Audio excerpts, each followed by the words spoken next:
Hi, my name is Ali Terracino, and I'm currently interning at the Center for Service and Social Justice. And today I have here with me Mr. Rob Williams, and he works at St. Francis of Assisi Kitchen and Food and Clothing Pantry. And I want to thank you for being here and joining us for this interview today. So I'm going to just start off by asking you some questions, and you can tell us all about your organization. So my first question is, what about your organization do you guys do to help serve the community? Thank you very much for this opportunity. I'm glad to be here. St. Francis Kitchen has been in existence for 41 years, and it's been our goal to feed and clothe and shelter the poor and the hungry. And so every day of the year, there's a meal served, a hot, nutritious meal, served from 11 a.m. until 12 p.m. Tuesdays, Wednesdays, and Thursdays, there's another meal served from 5 p.m. to 6 p.m. We also have a food pantry that's open Tuesdays, Wednesdays, and Thursdays, and a free clothing store. So one of the main things we strive to do is recognize the inherent dignity in every human person.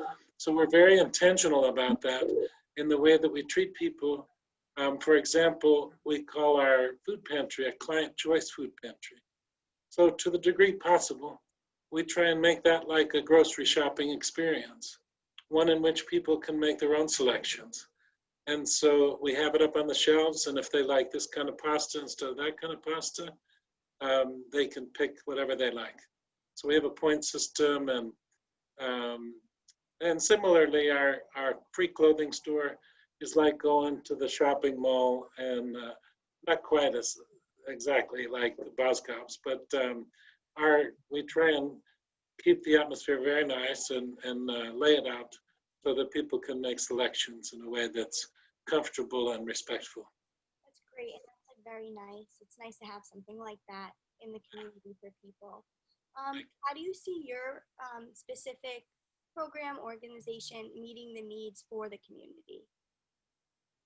Well, unfortunately, there's a lot of people in our community that are hungry. And so every day I meet people who live on the street, or people who have an apartment or a place to live, but they're either working poor or they're on a fixed income. And so by the time they pay all their rent and utility bills and things like that, it's difficult for them to go out and grocery shop. And so our organization tries to just feed the poor and the hungry. That's wonderful. Appreciate it.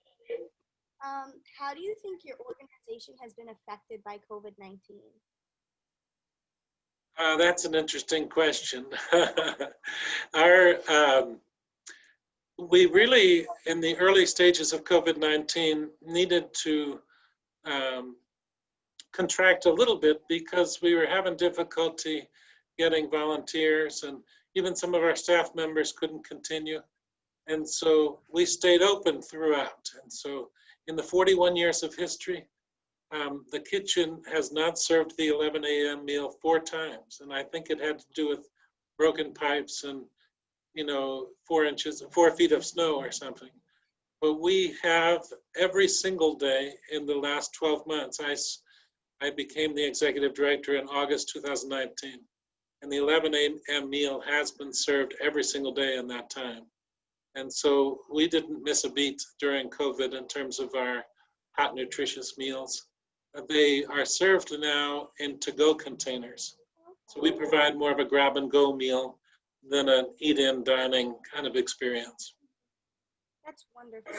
Really beneficial and nice that you're still able to help the people, especially because there's not much they can do, and they really do count on you guys. Yeah, in the early stages of COVID, we prioritized the food insecurity needs of people over the clothing. Yeah. But now that it's getting cold and wet and, it's kind of damp weather, we just, October 1st, yesterday, reopened the free clothing store. Oh, that's cool. We've been helping people on a case-by-case basis for the last couple of months, but very, very limited. We meet them at the sidewalk and find out what they need, and then we go in and get it and bring it out. So that whole shopping experience has been missing since the beginning of COVID. Okay. And if they still have like their options, which is nice. It's just nothing's perfect at this time. Yeah, right now you do what you can with what you have. Mhm. My last question is there still ways for people in the community to get involved and help and like volunteer or? Absolutely. We really have been trying to limit the numbers of people so as to provide social distancing. Mhm. So our organization has three categories of volunteers in my mind. One would be like the weekly volunteers, that there's people that have come here every Tuesday for 20 years or 10 years or 7 years. Mhm. So that would be the weekly volunteer. Um, there's what I would call episodic volunteers. And so sometimes college students are able to come, 2 or 3 times a semester. Yeah. And so they're not every single week and it's not a rigid schedule. Mhm. Um, so right now, while we're serving outside in the kitchen, the morning meal preparation happens from 8 a.m. until 11 a.m. And then once it's time for food distribution, the volunteers leave and the paid staff distribute the food. So the volunteer doesn't have interaction with the public. Okay. In our clothing store, we just started receiving donations of clothing. So I imagine we're going to need a lot of help sorting clothing. So if somebody wanted to, spend a few hours on a Tuesday or a Wednesday or something like that, we could set them up and have them sort through clothes and get it ready. Oh, that's nice. A lot of the things for people that are one-timers